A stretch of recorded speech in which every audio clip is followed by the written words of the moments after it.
Hey, remember the Nintendo PlayStation? Nintendo sure doesn't want you to. It was the early 90s, and video games were taking the first steps into incorporating CDs, with one of the first headlines being, as weird as it is to think about nowadays, a collaboration between Nintendo and Sony that merged Nintendo's cartridges with Sony's new disc-based PlayStation technology. And with that, the stage was set for probably the biggest mistake Nintendo ever made. Apparently, the deal favored Sony more than Nintendo liked, causing Nintendo to, entirely without warning, terminate the partnership with Sony and strike a deal with Philips and their new system, the Philips CDI. Sony, naturally, didn't like this and hit back hard, releasing their own PlayStation systems that went on to dominate the market for years. Nintendo's made other mistakes, for sure, but none that created their own competition. And to rub salt on the wound,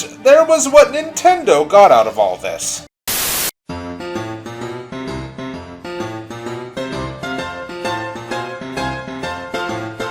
The Philips CDI flopped.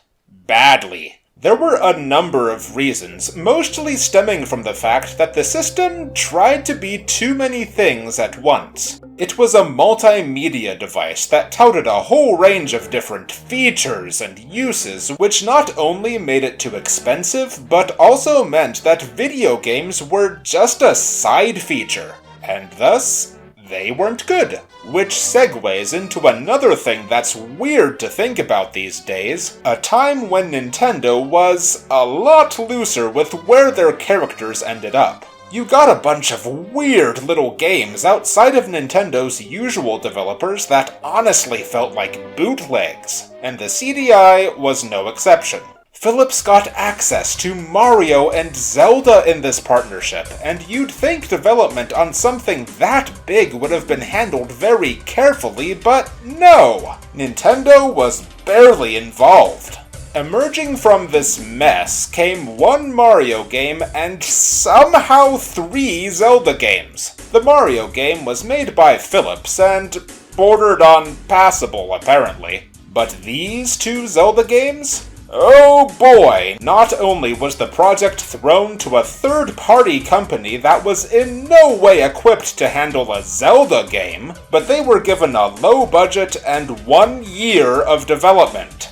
For both of them! How do you think that turned out? And there was also the 3rd Zelda game, but nobody talks about that one. I'm sure Nintendo would have just loved to bury this fiasco and have the world forget about it, but hoo boy did the early internet have other plans. It didn't notice the actual game part, that was awful. But being on the CDI with all the technology crammed into it, these games just had to take advantage of the video capabilities of the system by putting in some of the most hilariously awful animation you'll ever see. The CDI animations are just mesmerizingly bizarre. And being associated with such big franchises rocketed these games into the Internet Meme Hall of Fame, with early YouTube in particular having an absolute ball with it. Anyone want to tell me why Morshu the Shopkeeper became a household name?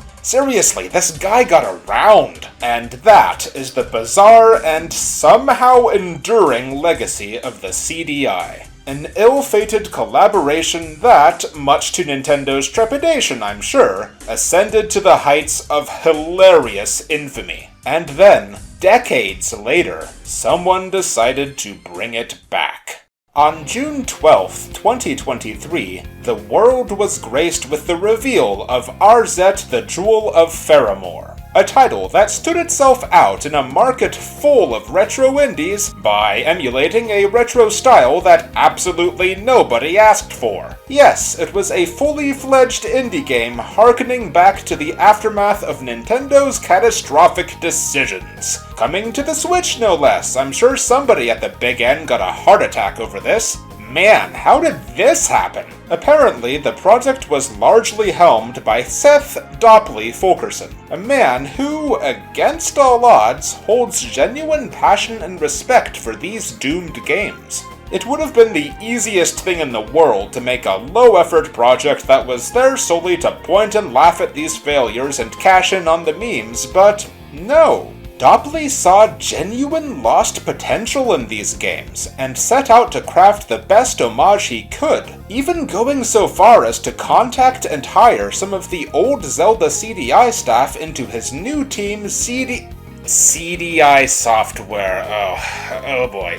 The VAs for Link and Zelda were brought on board, and even one of the background artists for the original games. He was going all out here. The refurbished gameplay, the hilariously accurate animation. I was honestly on board just after seeing the trailer. Partly for the jokes, yes, but also out of genuine curiosity and wanting to see how a redeemed Zelda CDI game would play. And so the game arrived on February 14th, 2024, and was met with a resounding, it's actually good? And so, without further ado, let's delve into one of the unlikeliest passion projects I've ever seen. The plot's a simple one. 10 years ago, the evil Dimer waged war against the kingdom of Faramore, nearly conquering it before he was finally confronted by Princess Arzette, and sealed into a magical book using the Jewel of Faramore.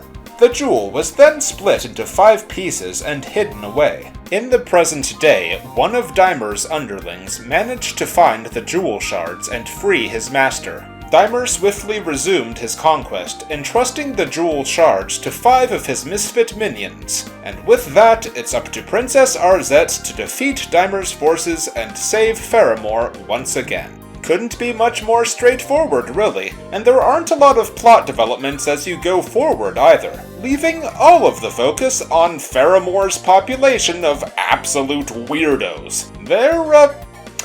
They're something alright. The game's got references aplenty to the old CDI games, which leads me to a question that's been nagging at me for a while now. Who owns the Philips OCs? These games had loads of original characters that had practically nothing to do with Nintendo, and Arzette's cast has plenty of clearly referential mirrors of them, and it got me wondering, would Nintendo even do anything if they just straight up used these old characters? For that matter, who owns them? Are they public domain now? The public sure got the most mileage out of them. Does Philips own them? Has Nintendo bothered keeping the copyright, and even if they did, would even Nintendo bother to pursue legal action because someone used Duke Onclid without their permission? That's admitting ownership. It's been on my mind quite a bit, given that, as it turns out, the characters actually do play a big role in the gameplay. Oh right, gameplay. These games did have gameplay attached to the meme material, didn't they? And now that I'm playing their successor with no real knowledge of the originals, the words, "I kind of wish I had played the Zelda CDI games before," are somehow entering my head. I have basically no frame of reference here, and I don't care to get one. So, what is this game? It's a Metroidvania after a sort, with the usual focus on finding new items and abilities to assist with exploration and combat. You've got your usual jumping, sword attacks, and the like, and from what I've heard, this game already elevates itself leagues above its predecessors by simply functioning. The originals apparently suffered from awful controls and an even worse controller. Remember when I said the CDI wasn't really a gaming console? Yeah, look at the controller! What is this? They really thought you could play anything with this? Philips tried to bury their mistake by replacing it with a better one, but these madmen weren't done unearthing this company's failures because they brought back the controller too!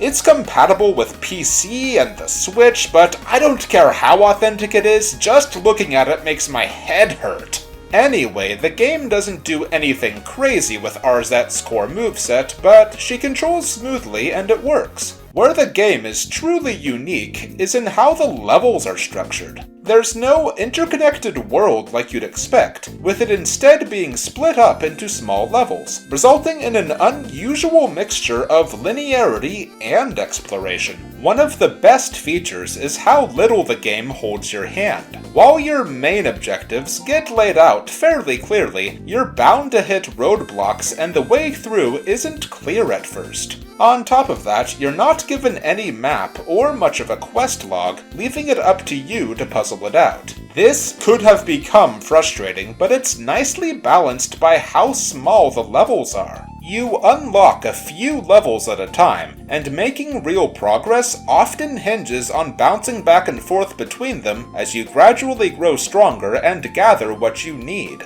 Thus, the smaller scale ensures that there's never so much going on that it's hard to keep track of yourself, and every bit of progress feels earned and meaningful. This does result in a little more backtracking than I like, but not too bad. And to sweeten the deal, much of your progress runs through the various characters populating the world, and with conversations of this quality, that's a reward on its own. And while these animations are intentionally wacky, the rest of the presentation is just good. The game has hand-painted environments that look genuinely great, and the music is a bop throughout.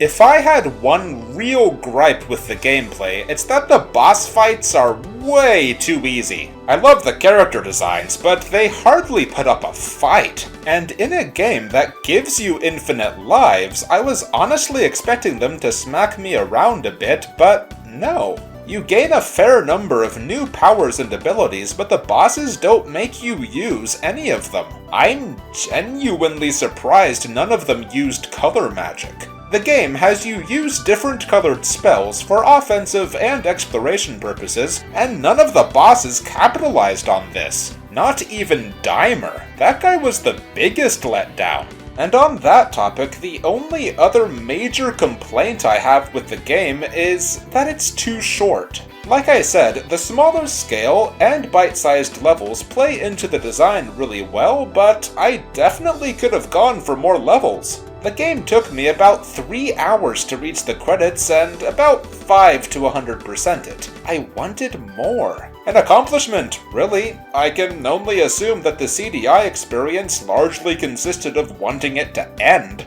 But this spiritual successor left me wanting more. I'm genuinely hoping for a sequel someday, and the game actually did leave the door open for one, so here's hoping we see more of this. And yeah, game's good, against all odds. I wouldn't say Arzette established some new golden standard or anything, but man, I just love the idea behind this. Giving a failed game a second chance at life is amazing, and I hope we see more revival projects like this that actually work. You headed up quite the project, Dopley. I'm almost half interested in the Philips games thanks to all this, but there's no way I'm buying a CDI just to... Wait, what's this? Prior to working on Arzette, Dopley made a... What? He made an unofficial PC port of these? He spent 4 years of his life porting and improving the first 2 Zelda CDI games? Man, this all makes a whole lot more sense now, and these games are available. It says a lot about how good you made this game that I'm actually considering trying this.